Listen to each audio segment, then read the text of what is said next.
رجل يراقب كيف يتم سحب سيارته بواسطة رافعة، لكن لم يكن هناك أي أثر للتوتر على وجهه. كان جالسا براحة يشرب قهوته وينظر إلى الرافعة وهي تبتعد.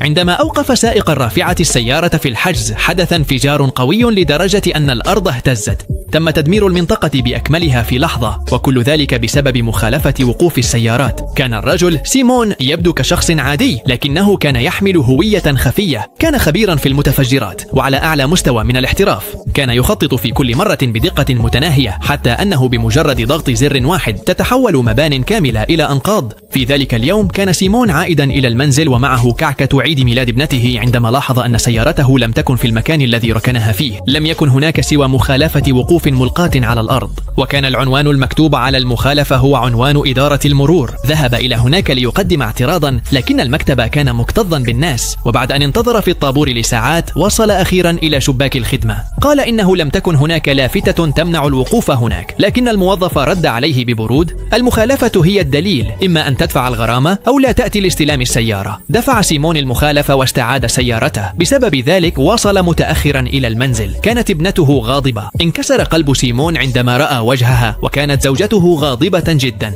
تشاجروا وخرج الوضع عن السيطرة، حتى أن زوجته هددته بالطلاق. في اليوم التالي عاد سيمون غاضبا إلى مكتب المرور، لكن هذه المرة عاملوه بشكل أسوأ. نفد صبره أخيرا. أمسك بطفاية حريق وكسر زجاج شباك خدمة العملاء. تلقى عقوبة شديدة بسبب هذا التصرف. دخل السجن وفقد عمله، وتفككت عائلته. وجاء الأسوأ بعد خروجه من السجن. تم سحب سيارته مرة أخرى. هذه المرة لم ينطق بكلمة واحدة. دفع المخالفة بصمت وعاد إلى المنزل، لكن هذه المرة أجرى بعض التعديلات على السيارة. في اليوم التالي تعمد أن يركن في نفس المكان، ثم جلس في المقهى المقابل للشارع وانتظر. وبعد فترة وجيزة وصلت شاحنة السحب وأخذت السيارة وغادرت. وبمجرد أن تم ركن السيارة في الحجز، حدث انفجار هائل. تم تدمير كامل الحجز في لحظة. أصبح سيمون ظاهرة على الإنترنت.